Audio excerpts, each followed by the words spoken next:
¿Se acuerdan de que el año pasado, en la entrega de los Oscar, el actor y también luchador de lucha libre, no luchador social, John Cena, entregó el Oscar a mejor diseño de vestuario ataviado solo con unas sandalias Birkenstock? Es decir, estaba completamente en pelotas, tapando sus partes pudendas con el sobre, justamente en el que estaba el nombre del ganador a mejor vestuario, y luego con el telón mismo se tapó a la hora de entregar el Oscar. Bueno, ese gag, que es uno de los típicos gags de la entrega del Oscar, hacía referencia a uno de los momentos históricos de la entrega del Oscar. De hecho, hacía referencia al 50 aniversario de uno de los momentos históricos de la entrega del Oscar. Hacía referencia a el palmarés de 1974. En 1974, el maestro de ceremonias de la entrega del Oscar fue David Niven, un actor muy elegante, un actor cuya carrera se remonta a la era dorada de Hollywood, a la época clásica de Hollywood. Él empezó su carrera en los años 30, se hizo famoso por muchísimas películas, seguramente la que tiene más vigencia es La Pantera Rosa, no las caricaturas de La Pantera Rosa, que surgieron como secuencia de créditos de esa película de Blake Edwards, sino junto con el inspector Clouseau, encarnado por Peter Sellers. Bueno, pues aparecía un conspicuo ladrón internacional de joyas que se llamaba The Phantom, el fantasma, encarnado por David Niven. Pero bueno, David Niven estelarizó muchísimas películas en el Hollywood clásico, desde Bachelor Mother hasta Bonjour Tristesse. Fue una gran estrella. Era un hombre, además, cuya elegancia vestimentaria y la elegancia de cuyas formas era legendaria, por lo cual resultó particularmente chistoso que mientras David Niven estaba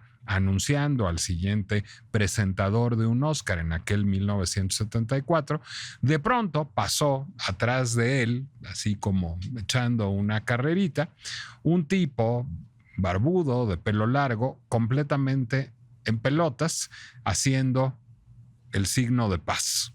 Pasó haciendo el signo de paz atrás de David Niven con su smoking y siguió corriendo hasta que salió del escenario. Fue un escándalo el asunto. Arrancó muchísimas risas, supongo que muchas de ellas nerviosas en el momento, y motivó un comentario proverbialmente elegante de David Niven, aun si no muy generoso, que fue decirle al público reunido en el Dorothy Chandler Pavilion, donde se entregaban en aquella época los Oscar: ¿no les parece lamentable pensar que la única risa que este pobre hombre tendrá será por haberse animado a mostrar sus miserias en televisión internacional? Bueno, el asunto es que años después se supo con casi total certeza, porque incluso el administrador de esa producción pues casi que lo confesó a el público, a los medios de comunicación, que en realidad se trataba de lo que se llama en argot televisivo y en argot del espectáculo un stunt, es decir, algo que estaba previamente arreglado, que estaba preparado para generar escándalo, y tiene además todo el sentido, porque en 1973 se había puesto muy de moda en los campus universitarios estadounidenses un fenómeno que se llamaba streaking. Bueno, to streak, el streaking significa etimológicamente caminar muy rápido, correr casi como si fuera uno un rayo. Y en efecto, bueno, quienes se despojaban de su ropa en público para llamar la atención, ahora llegaremos al asunto de la llamada atencional, bueno, pues se veían obligados a correr muy rápido, primero porque pues en muchos lugares suponía falsa la moral, y segundo porque en algunas ocasiones lo hacían pues en climas fríos. Estados Unidos es un país que tiene inviernos reales y crudos en muchos territorios, entonces pues había que apurarse a encuerarse, porque si no le iba uno a dar la pulmonía y seguramente ya no iba uno a avanzar tan rápido. Curiosamente, y ha sido, digamos, razonablemente estudiado el fenómeno del streaking a principios de los años 70, sobre todo en los campus universitarios estadounidenses, pues había ahí algo de, pues digamos, sumarse a la revolución sexual. A partir de finales de los años 60 había nuevas actitudes con respecto al cuerpo. El hipismo ponía en valor el cuerpo, ponía en valor la desnudez, ponía en valor el regreso a la naturaleza, pero también la liberación de las mores sexuales. Entonces hay en el streaking un guiño a la revolución sexual. Y al ser un fenómeno fundamentalmente masculino, hubo pocas streakers mujeres. Seguramente pues había también una respuesta al feminismo. Los años 60, 70 fueron un momento muy importante de las luchas de género. Había muchas mujeres además que estaban reconceptualizando la relación con su cuerpo, pues muchas de las feministas de aquella época quemaban sus brasieres en público, como identificándolos, digamos, como un instrumento de dominación patriarcal. Entonces no hubiera sido difícil que también muchos streakers quisieran responder a las feministas reivindicando el propio derecho a exhibir su cuerpo y a liberar su cuerpo de la opresión de la ropa. Jack Haley Jr., el productor de esa ceremonia de los Oscars, que además fue un productor de cine importante en los años 70, hijo de Jack Haley, un legendario actor hollywoodense que representa al hombre de hojalata en El Mago de Oz, es decir, era realeza hollywoodense, tan así que se casó con la hija de la Dorothy del Mago de Oz, o sea, con Liza Minnelli, hija de Judy Garland.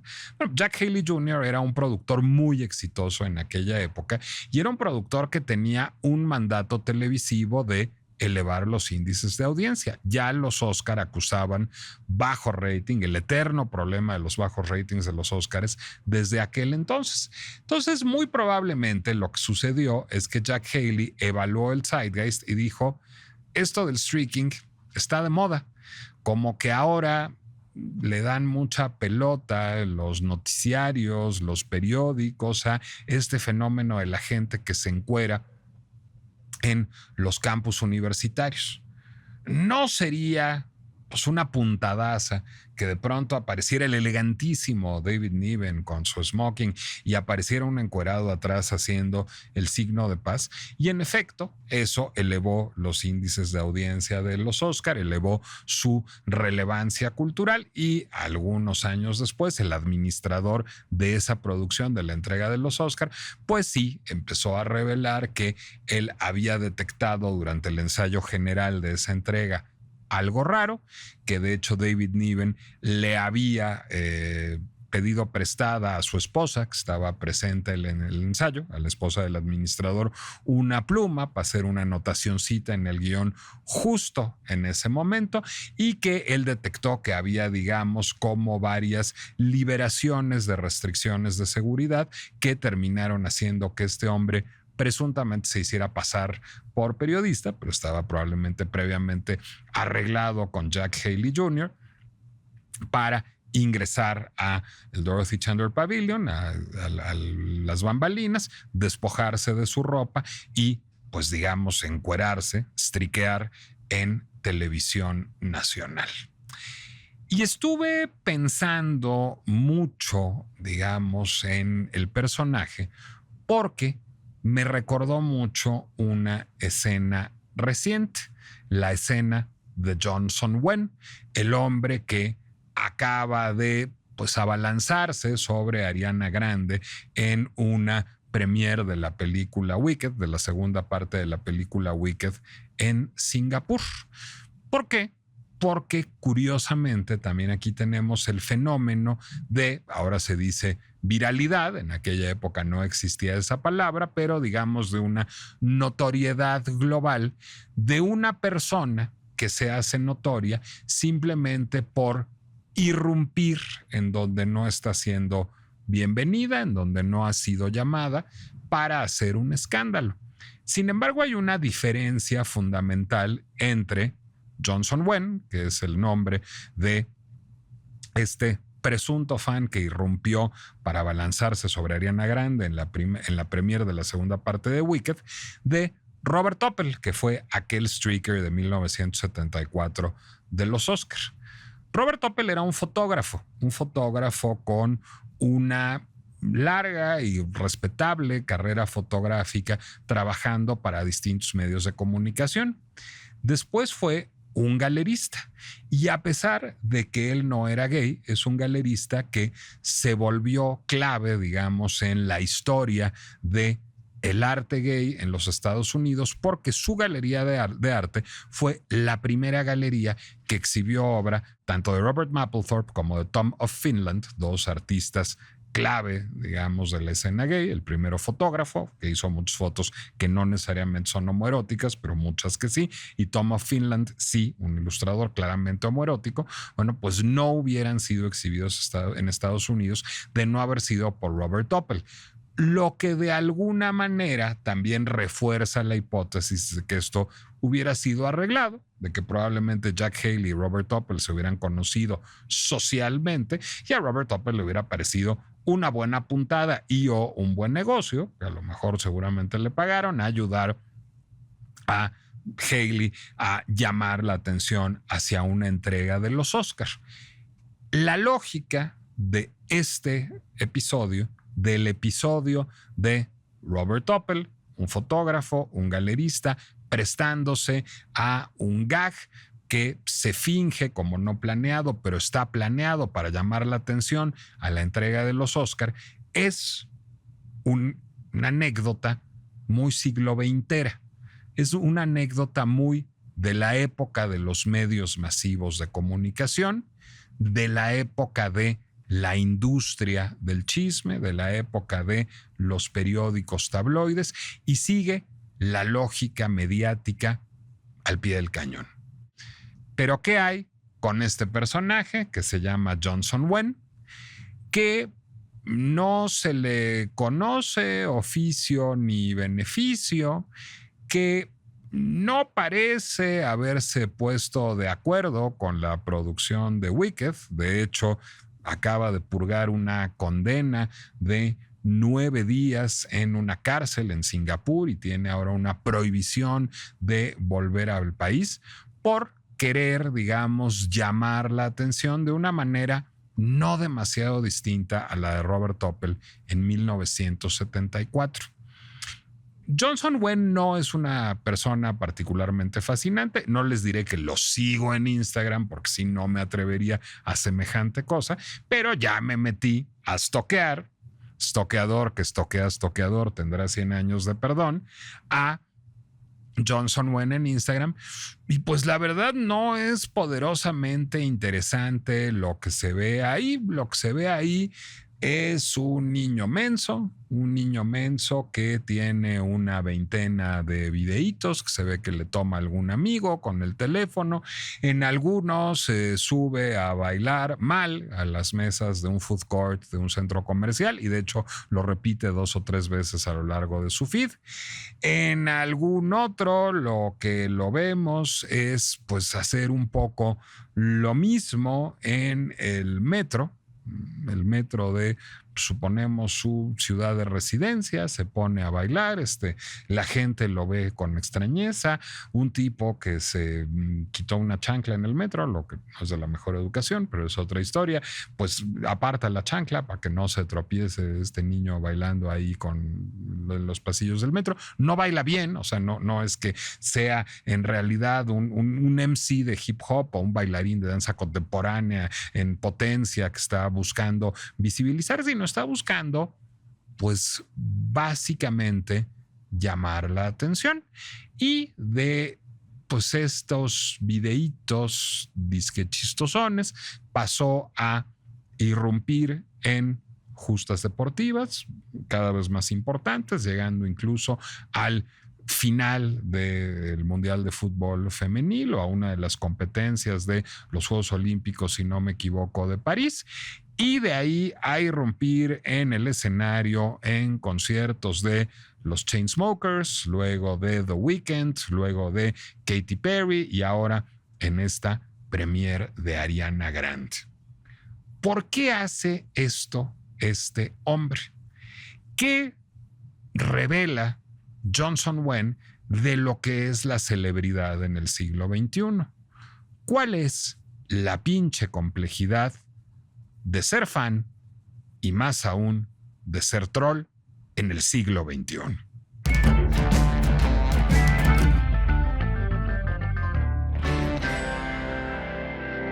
Soy Nicolás Alvarado, me da mucho gusto darles la bienvenida a La Pinche Complejidad, el podcast de El Heraldo Podcast, en donde incluso un menso redomado como Johnson Wen puede ser objeto de una discusión compleja.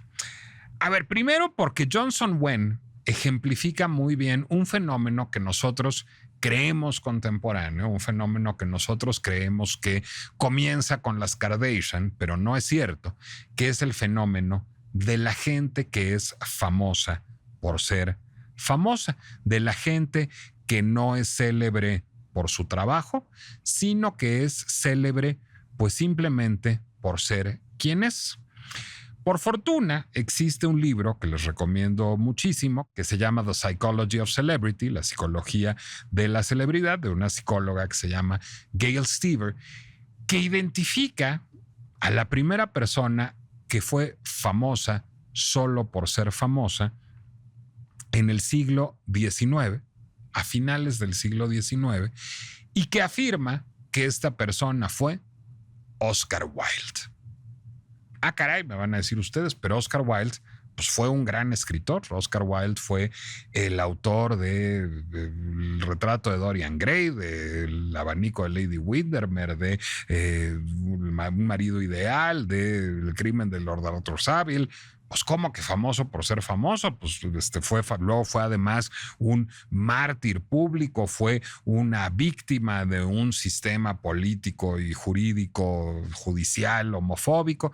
Pues sí, nada más que Oscar Wilde fue famoso antes de todo eso, antes de ser una figura de relevancia social y política y antes de ser uno de los grandes escritores de la lengua inglesa de todos los tiempos, Oscar Wilde era pues poco más que un influencer, para ser exactos. Bueno, quizás sea un poquito injusto decirlo así, pero la verdad es que Oscar Wilde terminó la universidad en el Trinity College de Dublín, se fue a vivir a Londres, se empezó a mover en los círculos aristocráticos, empezó a formar parte de lo que muy pronto se llamaría la Café Society, es decir, la vida de los cafés, de los bares, de los hoteles de lujo, de la gente que se reunía en público para ver y ser vista.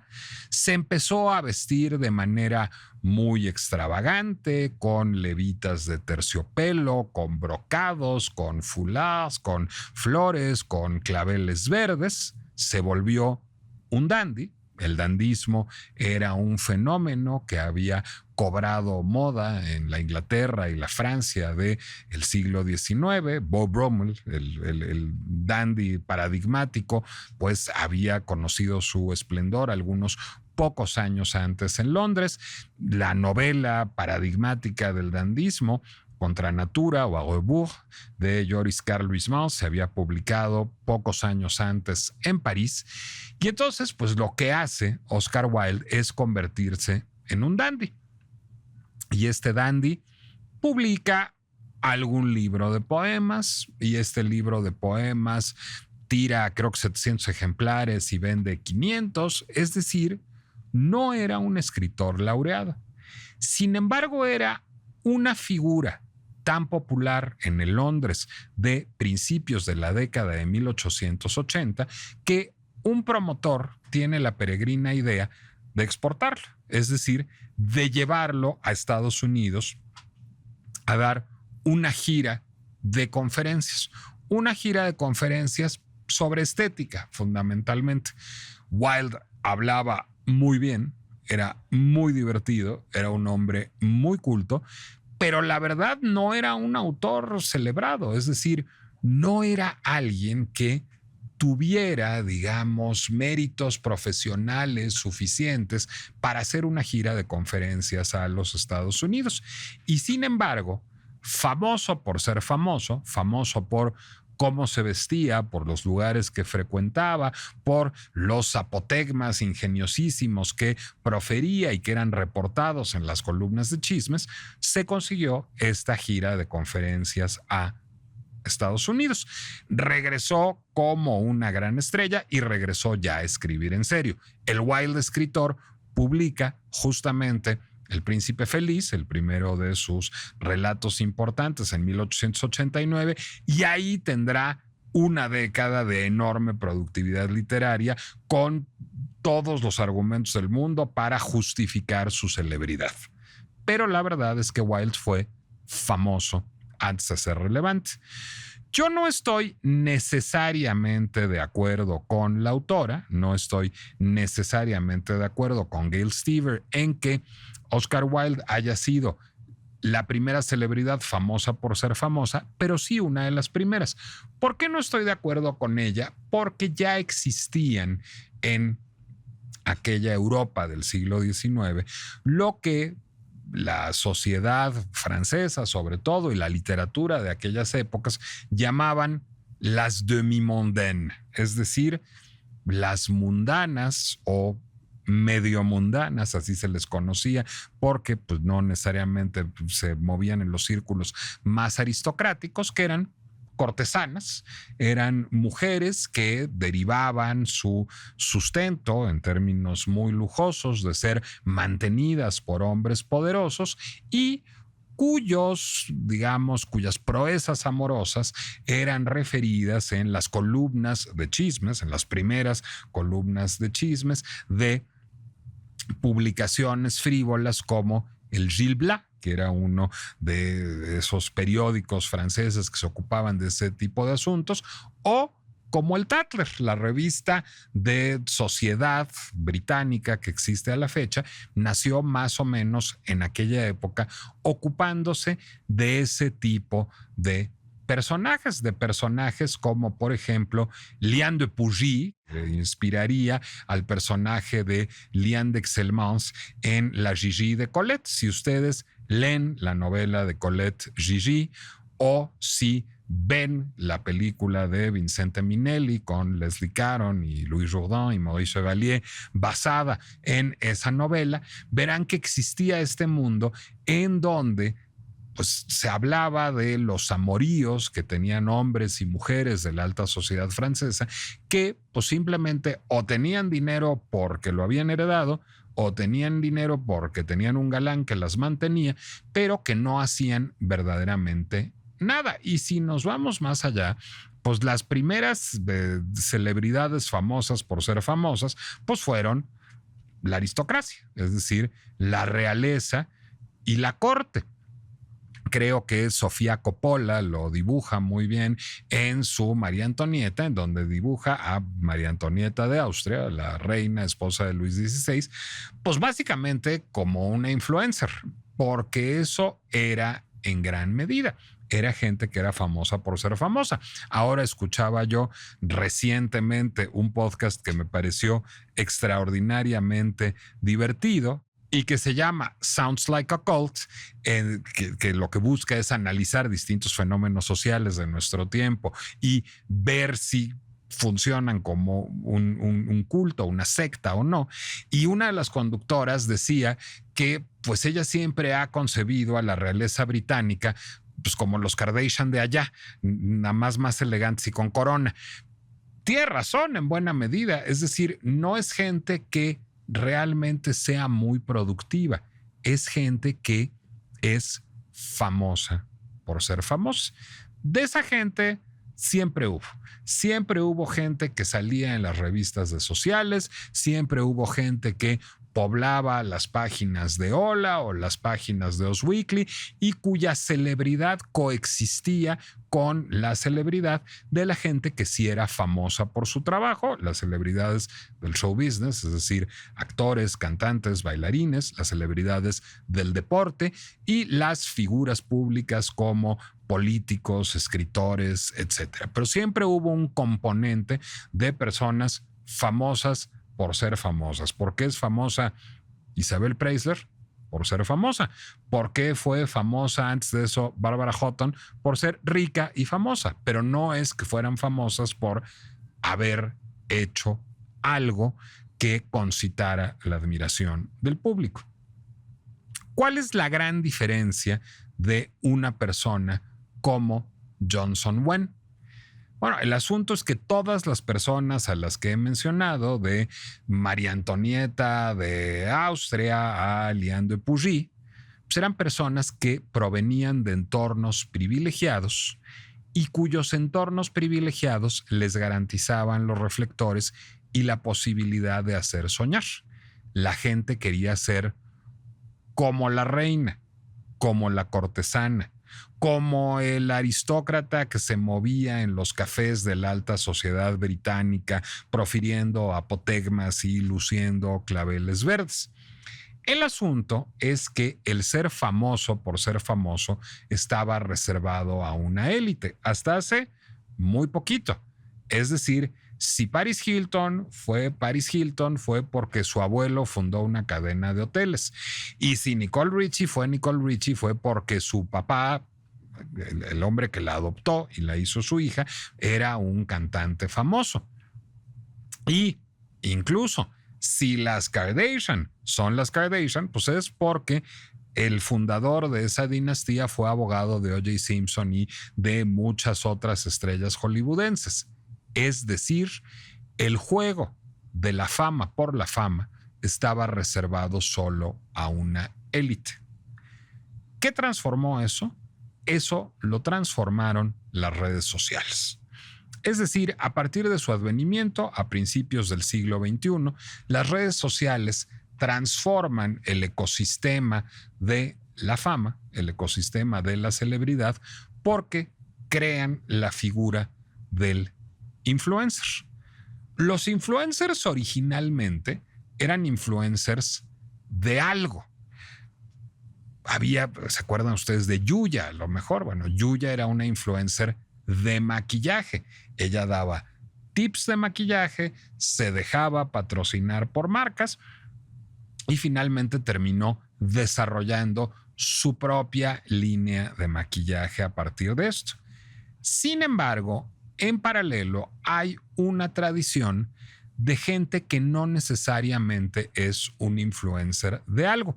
El antecedente de esto es un fenómeno que se dio en los años 90, que está estudiado y documentado, que se llamaban las cam girls.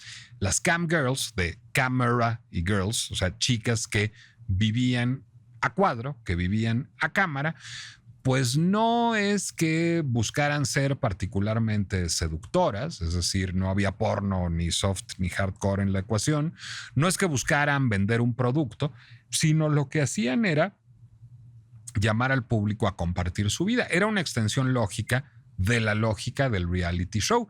El reality show fue un primer agente democratizador de la celebridad, es decir, un mecanismo para hacer que personas anónimas adquirieran notoriedad, se volvieran famosas por ser famosas, como las Kardashian o como la realeza o como las cortesanas del siglo XIX, y ese esquema fue directamente trasladado a las plataformas de redes sociales, a YouTube primero con las Cam Girls, y a Twitter incluso, a pesar de que no era una plataforma, o a Facebook, a pesar de que no fueran plataformas que privilegiaran el video, pero el advenimiento de Instagram y sobre todo de TikTok hizo esto muchísimo más poderoso.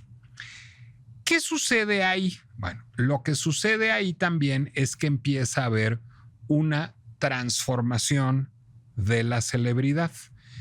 Primero, porque de las celebridades establecidas, las que son estrellas del cine o de la música o del deporte o del teatro o del arte o de lo que ustedes gusten y manden, la posibilidad de interacción con las celebridades se vuelve mucho más fuerte. Muchas celebridades, Lady Gaga es un ejemplo, Taylor Swift es un ejemplo, de vez en cuando pueden retomar algo que diga un fan.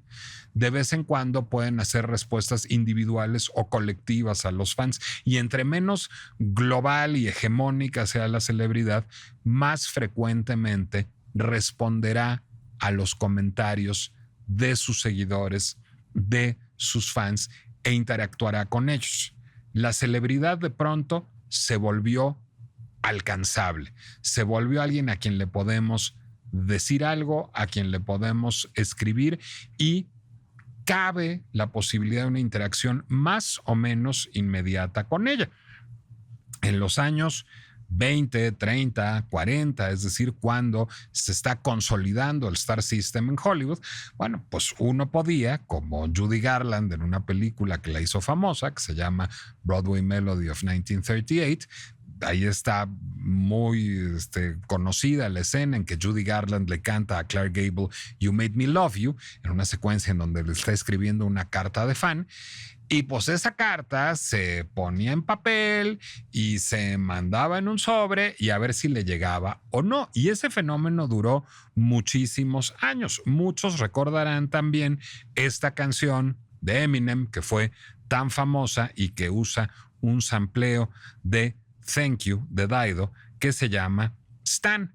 Y en esta canción lo que hace Eminem pues es, digamos, actualizar la historia de Dear Mr. Gable, You Made Me Love You, de esta secuencia con Judy Garland de 1938, porque en el año 2000, cuando retrata a un fan obsesionado con él, es una historia autobiográfica en donde Eminem toma a los dos personajes, pues lo que está retratando es a un señor que escribe cartas en papel y que las hace llegar por correo y que cree que no le llegaron a su artista admirado porque estaba mal la caligrafía y quedaron perdidas en el correo. Las redes sociales eliminaron absolutamente todo eso y generan una parasocialidad adicional. ¿Qué es esto de la parasocialidad?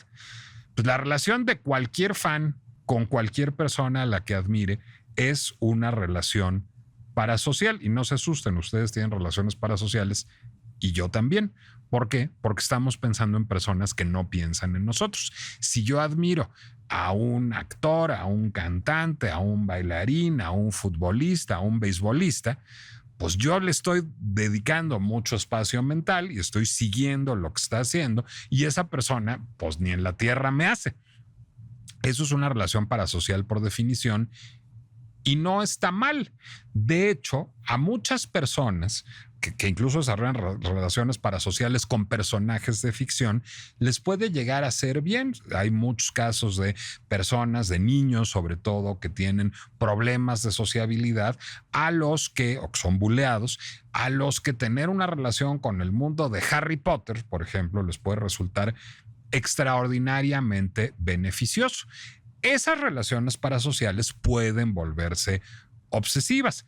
Ahí está el caso de Mark David Chapman, el asesino de John Lennon, o de John Hinckley Jr., que intentó matar al presidente Ronald Reagan para impresionar a Jodie Foster. Las dos historias son fascinantes. Mark David Chapman fue el fan que se volvió antifan. Chapman era un súper fan de los Beatles, era un súper fan de John Lennon, pero vivió un proceso de conversión religiosa que lo hizo enojarse mucho con Lennon. Era un hombre que tenía problemas de salud mental y que cuando Lennon declaró que los Beatles eran más famosos que Jesús y cuando Lennon compuso Imagine, que le pareció una canción con resonancias comunistas que se oponía a lo que él interpretaba como las enseñanzas del cristianismo, decidió acabar con la vida de Lennon. La historia de John Hinckley Jr. es más o menos igual de escalofriante. John Hinckley Jr. era un hombre que había intentado triunfar en la música, que no lo había logrado, que estaba muy solo, que se inventó una pareja para que sus amigos creyeran que tenía una pareja, pero no la tenía en realidad, solo les contaba de su presunta novia Lynn, y que encontró una poderosa identificación en la película Taxi Driver de Martin Scorsese y en el personaje de Robert De Niro, que es un sociópata y un asesino serial que cree que está haciendo una cruzada purificadora de la ciudad de Nueva York en general y de una prostituta adolescente de rostro angelical en particular, encarnada por Jodie Foster.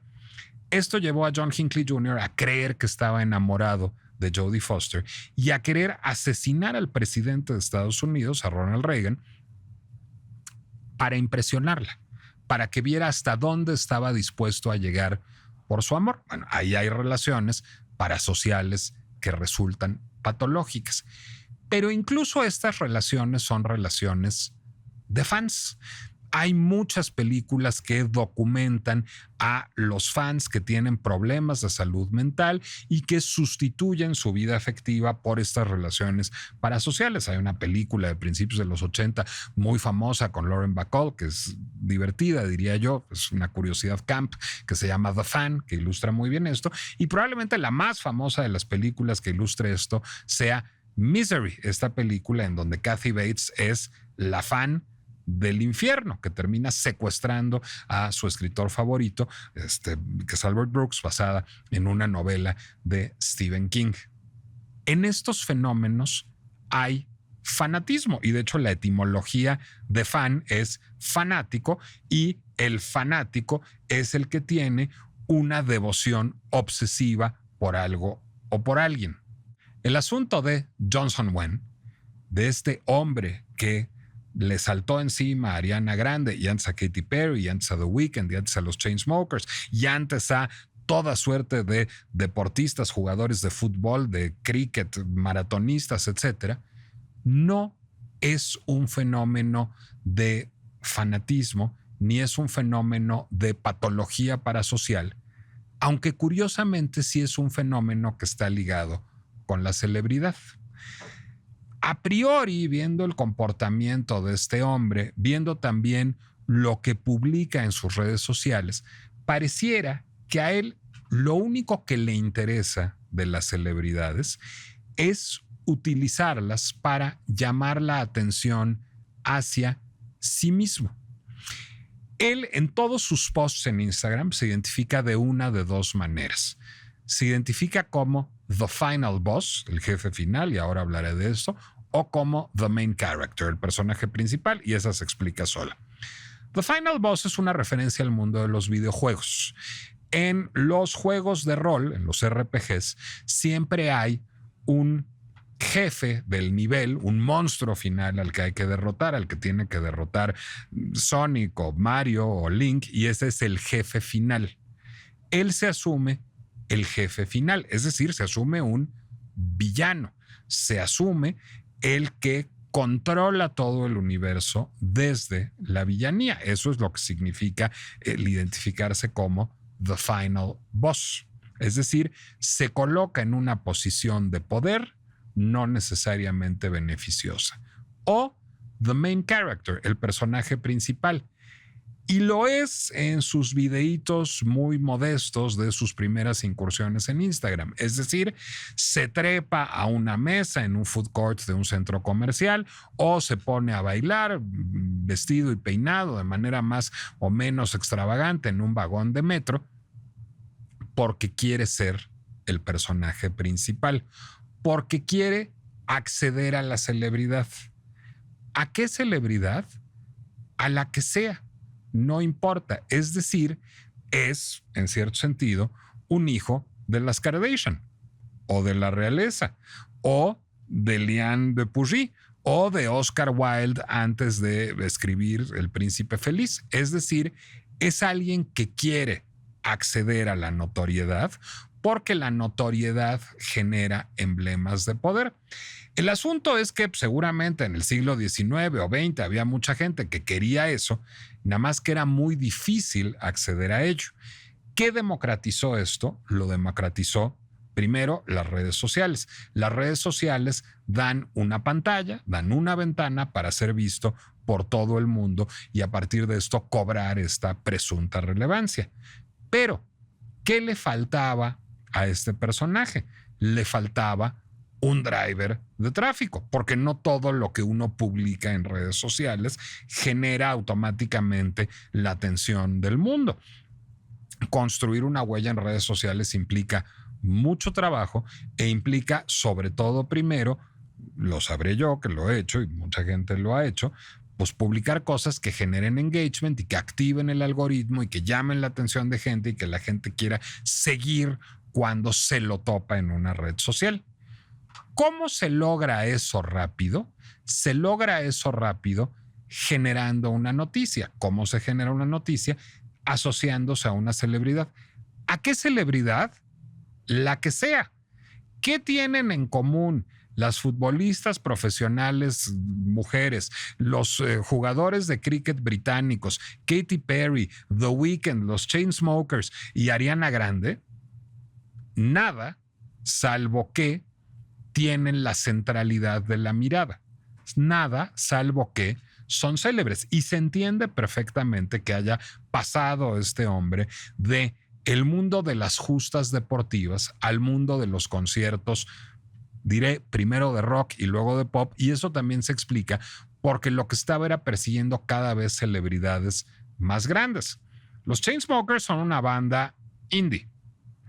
The Weeknd es un artista crossover. Katy Perry es una gran pop star.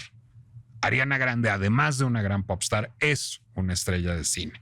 Es decir, lo que hizo fue buscar llamar la atención a través de figuras cada vez más célebres.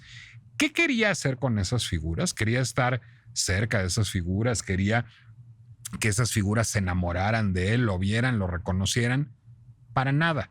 La función de estas celebridades era puramente instrumental. Él no quería arañar la celebridad. Él quería alcanzar la celebridad de una manera puramente instrumental. Y lo que evidencia de alguna manera Johnson Wen es cómo la celebridad se ha transformado en un bien en sí mismo. Es decir, los talentos musicales o actorales o deportivos de las personas de las que se ha servido Johnson Wen para alcanzar su notoriedad son puramente incidentales. Él no es un fan de Ariana Grande, ni de Katy Perry, ni de Weeknd. Él no es un seguidor del cricket o del olimpismo o del fútbol femenil.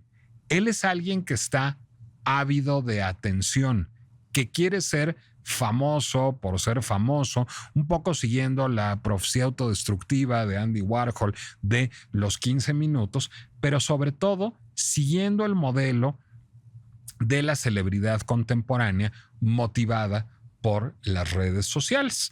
Existe un libro que fue muy famoso en los años 70, 80 de Alvin Toffler que se llamaba La Tercera Ola, que hablaba de cómo en la tercera ola de la sociedad, después de sociedades en donde lo que garantizaba el poder era la fuerza, las guerras, después lo que garantizaba el poder era el dinero, la industria, sería la información. Bueno, pues se ha cumplido la profecía de Alvin Toffler y ahora lo que garantizaría poder a una figura como Johnson Wen es ser conocido, es ser que se sepa que exista.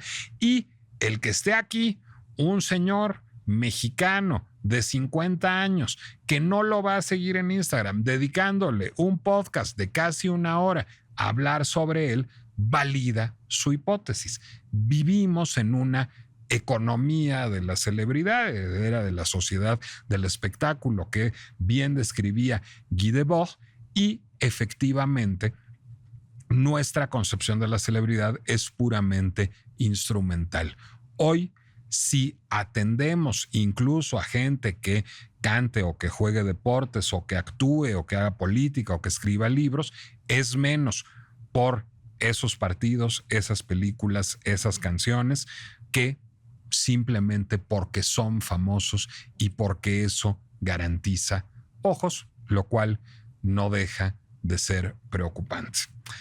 Yo soy Nicolás Alvarado, me temo que no tengo una conclusión muy optimista para este episodio de La Pinche Complejidad, pero de todas maneras les recuerdo que La Pinche Complejidad es una producción de El Heraldo Podcast que pueden seguir en Spotify, Apple Music, Amazon Music, Deezer, YouTube o cualquier plataforma donde acostumbren escuchar podcasts, pero además les digo, que me pueden seguir en redes sociales, en Instagram o en Threads, en Nicolás Alvarado Lector. Yo no soy una celebridad, no soy famoso, apenas soy medio conocido, lo cual les garantiza que muy probablemente sí les voy a contestar si me escriben. También les garantiza otra cosa. casi siempre me voy a tomar una foto con ustedes y me piden que nos tomemos una foto si nos encontramos. Con una excepción, bueno, en realidad no me niego, pero sí me choca que suceda esto, que suceda a veces y que es muy sintomático. Oiga, ¿me puedo tomar una foto con usted? Sí, claro que sí, muchas gracias. Entonces ya pone uno cara de foto y luego le dice a uno, ¿y usted cómo se llama? No, pues yo me llamo. Ok. ¿Y usted qué hace? Porque sale en la tele, ¿verdad? Oigan, no sean gachos, no se tomen fotos con personas que no les interesa su trabajo. Sí, se siente re feo. Nos escuchamos la próxima. Heraldo Podcast, un lugar para tus oídos.